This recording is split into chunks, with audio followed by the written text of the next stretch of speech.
Hello, everybody. Welcome to tonight's virtual story time. I am super excited to be able to introduce you to another amazing author that you need to add to your home library. Just be able to hear her story, just hear the Mhm. inspiration behind her book, and just to learn more about even just the writing process. Because a lot of times we have people who watch not only who are looking for books for their own home library, but how do you become an author? Like, what does that process look like? I feel like everyone has a story. We may not always know the steps on how to get that story out. So tonight is going to be all of those things. And so I'm excited to introduce you all to Terri and just for her to have an opportunity to share about herself, her background, and what led her to her amazing book, which we'll read very soon. So first, let me say hello, Terri. How are you this I'm evening? good. How are you? Good. I'm so glad to be able to have you on. Thank you for agreeing to do this. I think that really this will be an opportunity for us to hear your journey. So I would love to start with your background. You can start from wherever piece that you want to start with, just so we can learn more about you. Okay. So I am in Cincinnati, Ohio right now, where I'm from. And I am a licensed therapist Mm, by profession. I have my master's in mental health counseling. And I've always had a passion for, I guess, helping people. And that just comes from my own experience. People have always helped me throughout my life. When I say help, I mean like I've had mentor people that have spoken life into me, that have, popped up in my life at different times to help guide me and to do different things. And I felt like, I needed that. And I'm sure there's somebody else that needs it too. And I would like to, kind of give back in society in that way. I was a little kid and I'm always like, oh, how can I help? Like I was an old little kid. So, yeah. um, so yeah. And I started, I always used to like writing, and I developed a seizure disorder in my first year of grad school, and it affected my cognitive functioning a great deal, so much so that I almost dropped out of school. Mm, And after that, I was like, it took me too long to finish writing my papers. I'm not dealing with this, but I still always wanted to do it. Um, and in 2015, I told my uncle, who is also very much a motivator behind who I am, as far as the path I've taken in my life. I want to do it. And he was like, just go ahead. And so my first book came out in 2016. And it was, as I said before, what I mm, wanted to do in my life. And that book was a letter to my younger self. And I called it Bold Love, a mm. letter to my young sisters. And so from there, I've just kind of been going. I'm married. I'm a Christian. I am a member of Zeta Phi Beta Sorority Incorporated, Okay. and I am just Terri. Okay, I love it. So you said a few things we're gonna unpack before we get to the book. So I would love to hear just about what made you feel like that was gonna be your first book, like a letter to your younger self. Like, what was it about the lessons or messages you want to make sure? Because as you speak to yourself, you speak to us, right? So what were some of those things that you wanted to make sure were like captured in the book? So I wanted to make sure that God saved my life. Mm, God saved my life. mm, And I wanted to help people understand that you can have trials, you can have hurdles, and you can still work through it. And I want you to understand that you can learn how to work through it. It's not impossible. And in that particular book, I touched on things that affected me, my how I felt about myself. It has journal pages, addressing what my needs are, what your wants are. And there's psychology as well. I'm a cognitive behavioral therapist. And so I had that approach, a cognitive behavioral model in there. And then I talk about an absent father in that book. So it was very things that were very foundational for me that I needed to work through or begin the healing process before I could even get to this particular place. So it's like, hey, I'm going to give you this first because this is how I did this first Mm-hmm. to help me go further. Wow. If you are just now tuning in, hello, hello. I see numbers coming in. Please say hello in the chat. Let us know you're here. This is an open conversation that I'm having with Terri, even though we are live. And so if you have questions, if you have comments, please put them in the chat because I will bring them up.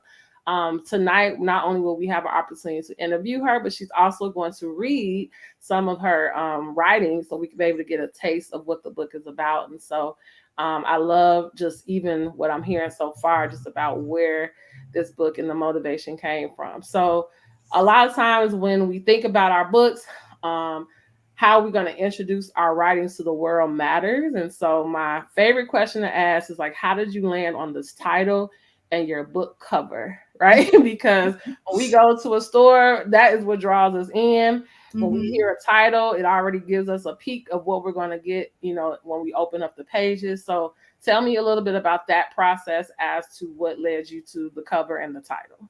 Okay. So my very first book, I just told you that I address an absent father.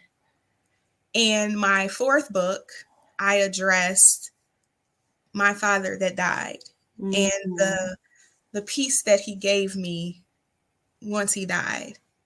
And this book, this is my very first narrative, and it's about finding my biological father. Wow. That I did not know was even out there to be found. Mm. And so the title comes from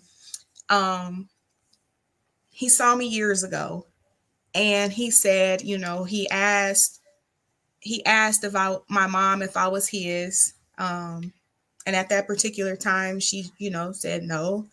And so the very first conversation I had with him, he said, I asked your mom about you. And I said, I know she told me, but why did you ask her? And he said, your eyes. And I was like, like, what about them? And he was like, my family has distinct eyes. So that's why the title is The Eyes Never Lie. Wow. And the photo is me and my dad. He didn't want his face on the book, so that's his shadow and me in front of his shadow. Oh my goodness. Yeah. That's just like, wow. Okay. So wow, that's so much. And I think once you read, I'll definitely want to dive more into just that, what does it look like now, right? So no, I actually just want to ask that now. So so what really stood to me is like, okay, so you grew up with a gentleman who was your father who raised you. Yes.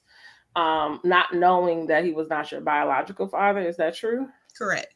Okay. And so what was that like? Because I think there's a whole nother piece to like, how do I build with a man that I didn't know was here, right? But then how did you even take in knowing that this gentleman that you thought was your father was not actually your biological father? And like, how did that kind of like resonate with the relationship as well?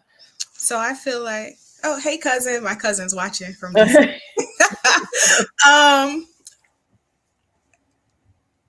It's a lot. And the book, you may still be processing, right? And the book goes through my mind. So the book is based on my true story. And it goes through my mind of all the ups and downs that are real life experiences. I found out April 6, 2021. And I have been in therapy since April 2021. It's a roller coaster. Yeah. It's a roller coaster for sure. Yeah, I think it's just a lot of different things. So my background's in education. So I've worked with a number of different families and children, and I've actually, worked with students who like met their mom, didn't even know this person was, and like all these different stories. And I think that's a huge part of like our identity. Right. Sure. Because a lot of times when we are in families, we're looking in our family to see like, who do I act like? Who do I look like? Like, that's my cousin, they say I look like auntie whoever. And so did you at any point, or was there a reason that your mom may have not told you about your biological father? Right. Because I know that was some of the questions that some of my past students have shared of just being Mm-hmm. like, man, like I just don't even know why I never even knew. You know what I mean? And people have their reasons, but I say it to say because then you're like, man, maybe this is there are certain things about me that I didn't see here, and now I'm looking and I meet this person. I'm like, oh, I guess I do have mannerisms like this person, or act like Mm-hmm. this person I never even knew was around. Did that kind of happen in this relationship building time as well? So I found out through ancestry. So Mm. it wasn't like my mom came and said, "Hey, by the way."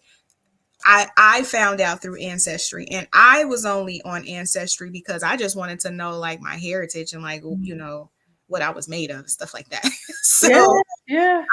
so that's how the truth was revealed, that I'm not who I thought I was, or who she thought I was. Mm, So yeah, that's how it came out. But I've always said like I felt like I was adopted. Like I always felt different, and I had no reason to believe it was true. I just used to say it all the time. Um and everybody always thought I looked, like I looked like my mom, but I never thought like I looked just like my mom the way people said. I think I look like her daughter.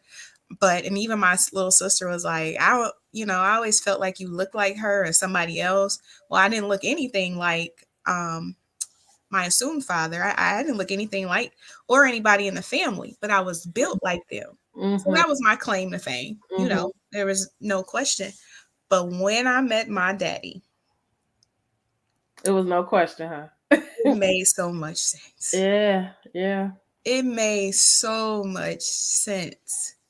Like I am his mini me, from Mm-hmm. appearance to the way we think, the way we I mean, it's uncanny. It's just like, wow, it was you, so I love it. I think that this is a perfect segue mhm. to us hearing whatever you choose out of your book. Because I mean, even what you shared so far has been so captivating. And once we come back, we'll continue our conversation. So if you are joining us, I see more people coming in. Say hello. This is a open conversation. We are interviewing Terri, who is sharing her story, and we're about to hear a live reading, which I absolutely love because I think there's nothing like hearing the words from the author Mhm. themselves. And we Mhm. will continue our conversation after this. I'm actually going to remove myself so you'll have the full screen.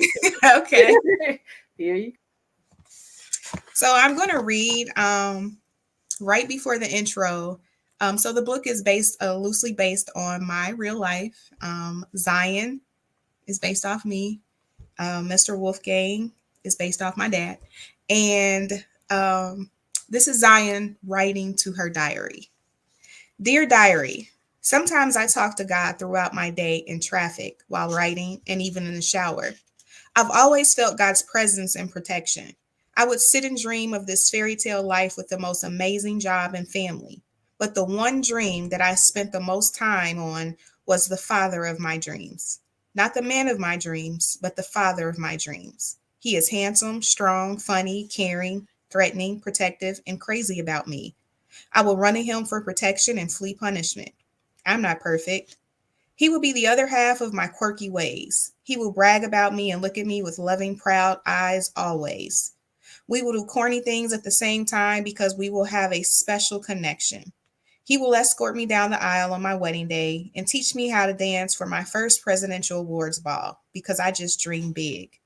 I gave up on those dreams a while ago and focused on my music, allowing my dreams to live through my music.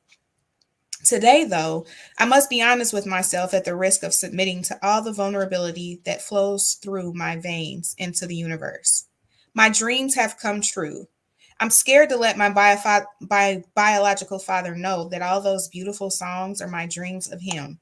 My most beautiful and award winning pieces are about the relationship that left me with the deepest void, a father's love. How do I tell him that I have always loved him before I knew it was him? How do I tell him that without even being in my life, he is every reason for who I am? How do I tell him I need him? How do I tell him that finding out he is my real father has been the highlight of my life? The funny thing is, I'm a writer that seems to be absent of words during the most significant times in my life. How is it possible to be grateful, angry, hostile, enamored, and traumatized all at the same time? I guess that's the beauty of human nature. As if life isn't enough of a roller coaster, tsunami, and broken crystal ball. Another monumental particle collided with my nucleus, and my world completely exploded. I am making a promise to myself, however, to tell him. I'm going to lay my vulnerable and true self out to my father. He deserves to know. His life has mattered more than he knows. I've been trying to get the words together to tell our story. Diary, are you ready for this ride? Because I finally found my voice. Love, Zion. That's it.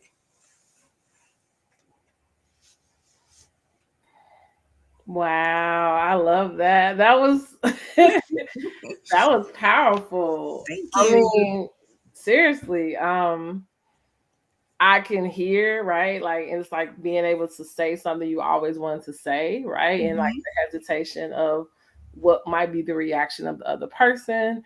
And yeah, it definitely makes me say I need to learn, I need to get this book because I need to to know what comes from it. So what I wanted to do at this time, and I'm grateful that you did, you shared with us an image of you and your father. That's me and him.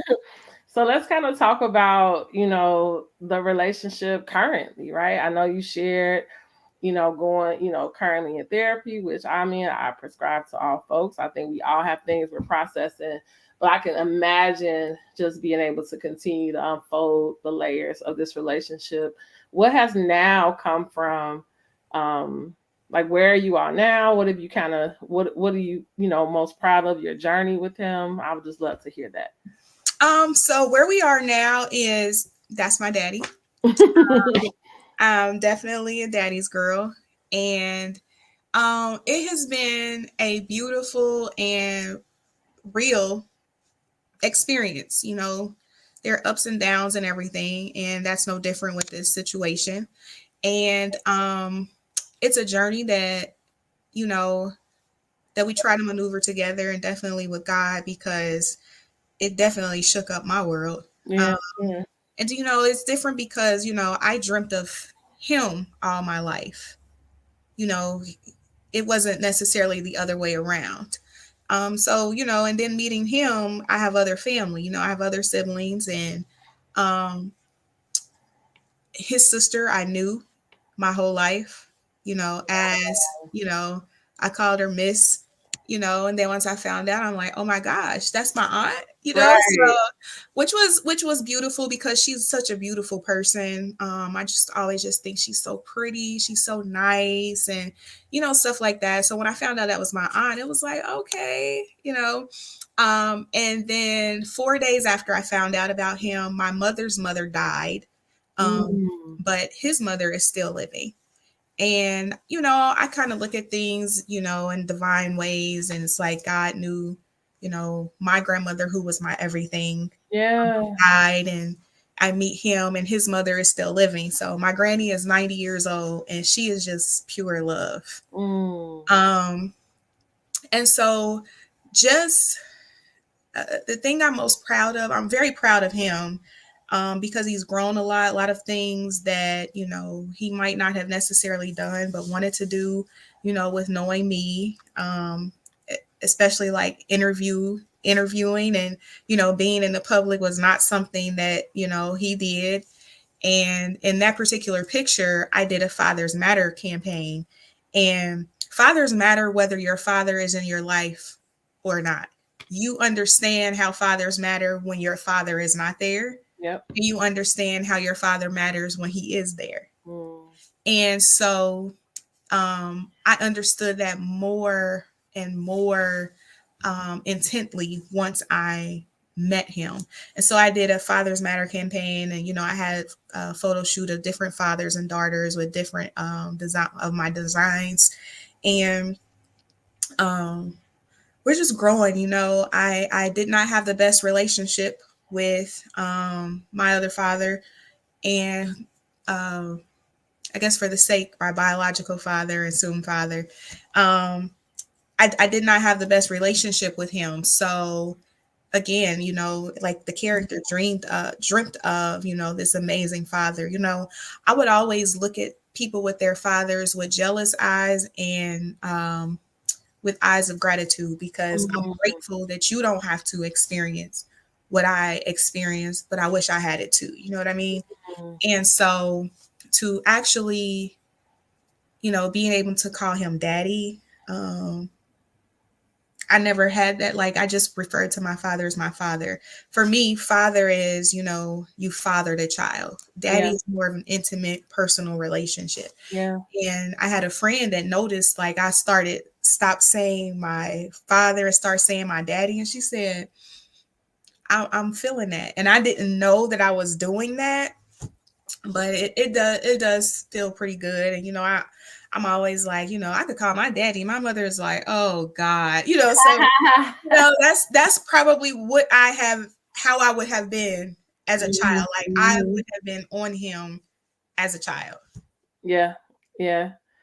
There's a few things you said that stuck out to me. I have a mentor who used to always say, you deserve what you desire, and you desire what you deserve. Hmm. Right. And we can take that in so many different spaces. And, that can apply to relationships, can apply to where we work, where we live, how we want to feel about ourselves. Like what you desire, you deserve, and what you deserve, you desire. And she would say that all the time to me, because a lot of times, like you said, like we can look at things and we can look at it at lack, like, oh, I wish I had that, right? Or I wish I could be that, or I just, man, I wish I was loved like that, or I had that. And so I think it's just beautiful as I hear you. It's kind of feels like the manifestation of that, of like, man, this is something I've desired. And even if you didn't articulate it, you also believe like I deserve that, right? Like Hmm. I'm seeing other relationships with daughters and fathers, and even if it's just sons and fathers, like, man, I want to experience that. Like, I want to have that, even in the midst of not presently having it as a child, and just seeing how like the fruition of that has happened, right, in your later years. And then the other part of just like the importance of fathers. And I think fathers, a lot of times, especially in our community, we don't speak about that enough.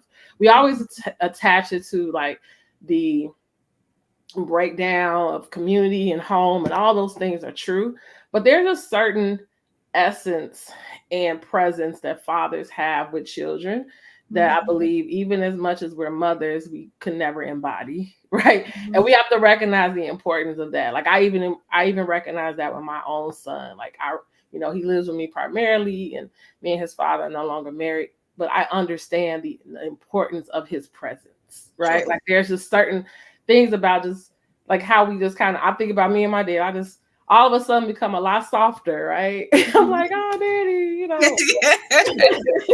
for Whereas sure, during the for day, sure. I'm like, look, did you take care of this? And that? Or I'll be like, daddy, can you bring me something to eat? Like, no, he was demanding the whole house to get everything together. But I think that kids, because it's like a level of protection that comes with that, right? And not Sure. everyone has that experience with a father, but I do believe, period, it matters. So I was gonna ask you about your shirt about the fathers matter, because I think that we can be we can we can be told that it's okay if you just have this household with a mother or just with a father. I think same is true, like mothers matter, right? Everyone matters, but I think especially when it comes to the conversation about fathers, I don't think we talk about it enough. We talk about it in preventive measures, like you want to join a gang, you want to, like, no, I just want to feel Mhm. loved. What about the love you feel with a father, right? And so I appreciate that that's what you're talking more about, and I'm sure that like lends to like identity and how you feel about yourself as well.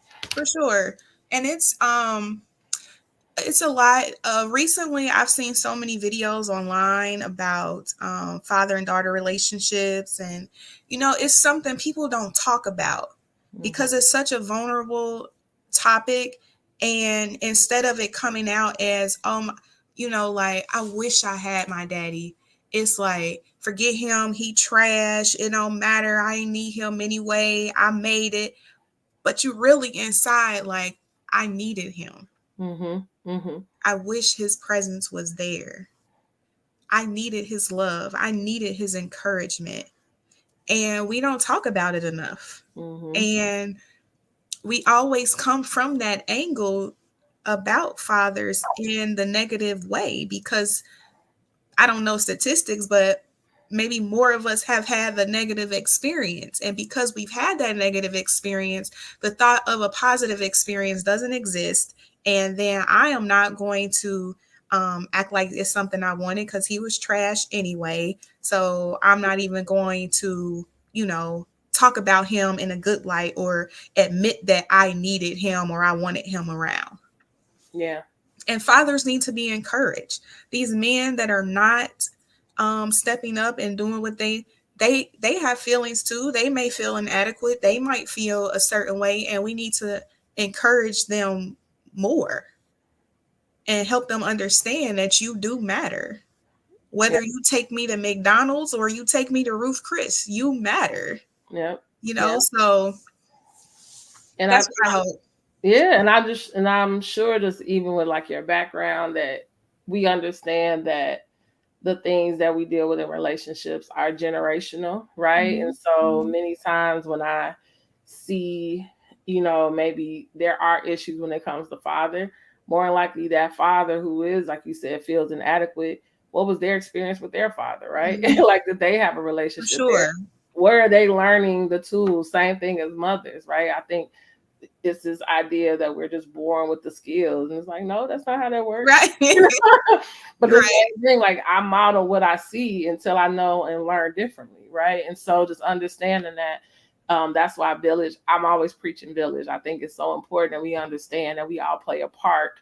And there's times that there's things in households that lack, and that's when village comes in, right? Like where this additional person is also a father figure or maybe a mentor, but nonetheless, we can't neglect the biological presence is needed as well, right? So I would love to kind of dive more back to the writing piece because there may be some who are writing like, man, okay, she's sharing her story, even hearing that letter, like, oh my gosh, like how were you able to take this idea concept and make a book? Because that's a whole nother process, right? Because many of us may want to be writers, want to be authors, but like we don't know where to begin. We don't know how did you find the illustrator, editor, the process, how long did it take you to make your, write your book? So could you talk a little bit to give like some advice to some maybe aspiring writers? So Jessica Teals out of DC is who does all my formatting and all of that. I Mm. literally just write in the Word document and I send it to her. Mm. She's a professional at what she does, and I've never had to worry about any of that other stuff. I pay her to do it. I'm self-published, but she handles all of that for me. I literally just write in a Word document, and I came up with the idea that I wanted it to be us. I wanted it. I always wanted to do a book that with middle school students or high school students could use as part of, their literature or whatever. Mm. And so I made when I was thinking about how I wanted to write the book, I wanted to write the book to where there could be lessons learned out throughout the book. And so in the book, there's so many lessons that you can learn about the experiences. And I wanted them to go to counseling because I'm a therapist. I wanted them to go to counseling. And so I made sure that you're getting a little bit of Zion and you're getting a little bit of Mr. Wolfgang, you Mm. know, their interaction, their feelings, their backgrounds, then coming together and seeing how this has affected this one. This is how it affected this one. It's, different imagery, metaphors, all that kind of stuff. I made sure that I wanted to be a part of the book. I'm not somebody that sits down and like schedules time to write. I only write when I'm inspired. So if I'm sitting in church, I'm writing notes in my phone if something comes to my mind. Yeah. I also still write with pen and paper. So, I do that too. Um, and then my image is simply when I first met him, we went and took photos. Mm. So the day I revealed him on Father's Day that year, Wow. and I revealed it with that particular photo Mm. um, that's on the book. that's him standing with me on the book. He's just grayed out. That's the regular photo that we had. We're positioned differently, Can but you hold up the book? I'm gonna okay. so we can see. Let's see. So yeah, that's him. His outline, and this whole image is taken from pictures that we took a month after I met him. Got you. Got it, got it. And so you have, which I heard, like I'm a delegate to the experts who got the expertise in this. So I write, they edit, they publish. I That's don't do what any of we that. And I do. don't have a ghostwriter. Those are my words. Somebody asked me that before, and I was like, "What's a ghostwriter?" Right, right. And so I was like, "Oh no, ma'am, no sir. Those are my words. I write my own stuff." Yeah. So yeah. So I know it's probably not a strict routine as far as like end to finish, but for this particular book, how long did it take you to write it in its entirety? Um, I probably started writing a month after I met him, and I finished maybe like that following February. Okay. Mm-hmm. So So and April, mhm. February. And so in that time, I had to experience. I had to experience things that I could, you know, add to the book Mm-hmm. to be a part of Zion's experience. I had to have some experience happen so that I could have something for the book. Exactly. So, it wouldn't have been, fun just reading like, oh my God, I met my daddy. We have fun. We do, because that's not it. Mm-hmm. Mm-hmm. So how did and then I'm gonna lead to our like second to last question. How did your dad react to knowing you were writing this book about you all? Oh, he was flattered. He thinks I'm just this amazing person. I tell him like, nobody else in my life is like, but he is, and I'm like, I appreciate it. So, but he was along. He was a part of the whole process. Okay. I interviewed him for the book. I did not run to write a biography because I don't have time for people to be like, you didn't portray me well and all that other stuff. So, that's why it's based on my real life. And I would show my dad things like, do you feel like I wrote this okay? And so he was a part of the entire process. The entire process. Got it. Got it. Got it. So, as you are now forming and blossoming with this relationship with your father, you're in therapy, you're going through the different, getting your story out. Um, the question I always change, like the last question. I think this is appropriate for what you all, I believe, is building is legacy, right? And so, what does that mean to you now? Like with him and the family you're forming and just like getting to know more of his side, like what does it mean for you now as far as like what building a legacy for you all? um so you see I have three names. Yes. I My was gonna ask you about that too. So I'm glad you brought it up. Bowles is the name of my father that died. Okay. And I started my business. My business is Bold Visions Consulting. Everything is a play off of my name. And I am literally named after him. His name is Terri Bowles. But I made that name. My brand, everything I am Terri Bowles. I'm named after him, but I made my name what it is. And then when I met my biological father, I did not get a chance to carry his name. People know me by Terri Bowles, Terri Bowles, everybody knows me by Terri Bowles. And they associate me with the Bowleses. But nobody knew me as a Wilkinson. I did not get that opportunity to be like, hey, that's Wally's daughter, or hey, that's such and such cousin. Hey, that's Fietta's niece. I didn't get that opportunity. My dad did not get that opportunity for people to say, we saw your daughter, we saw such and such. So Bold is a part of my legacy, but Wilkinson is also a part of the legacy that I did not get to experience. Mm, And then I'm married and I have my husband's last name that's Hill. got And you. so your legacy is always your foundation for me. Yeah. Yeah.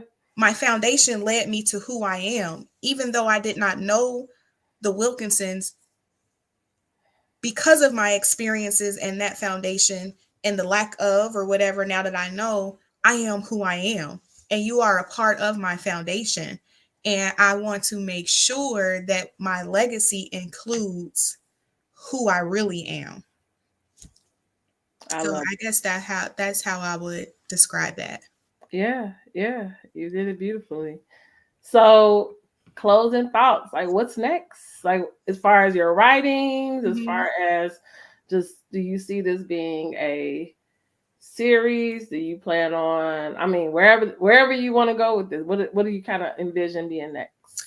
I think because this particular experience has opened so many doors for me, and I'm always so very flattered when people want me to talk about this particular book. Mm-hmm. Um, with it being my first narrative and with it being about me. And it's opened so many doors and it's given me a new platform to speak on and to speak from. And I think I'm going to make it a series. And Mm-hmm. I'm going to continue the journey to continue conversations. And my goal is for it to definitely go onto a bigger, platform. All of my work, most of my work is based on mental health things, and this is as well. Um, but this I feel like stretches more Yeah. and is more personable, and look at this, she's gone through this, and all this roller coaster and all of this kind of stuff. So um I don't like to say dang God what else, because everything else continues to give me different topics and different platforms to speak from. And never in my wild imagination would I have ever thought that I would find out that I had a different father. And so now one of my books is about the absence of a father. Another book is about peace with a father that died. And another book is about finding my real father and finding the joy that I always felt and needed. Mm, I love it. I love it. I think that no, I take it. So I just wanted to share. Someone said, "Dream, I never thought you would remind me of my aunt Teresa."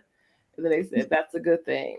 I did. I took it as a good thing. I was Teresa's a beautiful person. But I love it. I think that it's important that, because I do believe, and I think that's also the thing I wanted to close with. I think it's so important that we all get our stories out, because I believe our stories create necessary conversations within our community. Especially, I'm such an advocate for self-published authors. Like, I know, authors who have went self-published and now they're like traditional, got an agent and all these different things, and it doesn't diminish your storytelling, right? But I think that, especially as I continue to meet more and more self-published authors, we're able to get to the those conversations that are, we talk about in our families, that like those elephants and squirrels in the room, right? Like, Mhm. everybody know it. Well, let's just get it out there. But then also, it's a catalyst for new conversations, right? And Sure. so I think that what you're creating, as you already shared, is an opportunity for, it's so many different layers. I think it's a layer between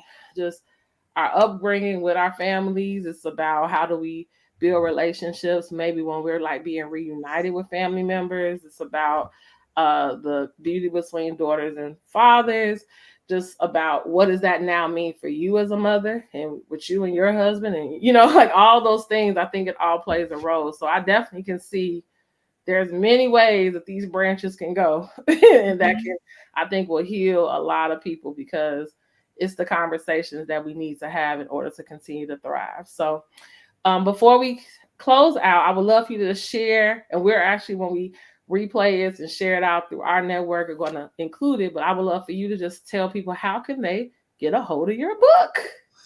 You can order it off Amazon, or My website is www.boldvisionsconsulting.com.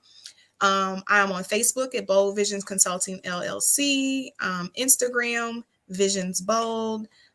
So yeah.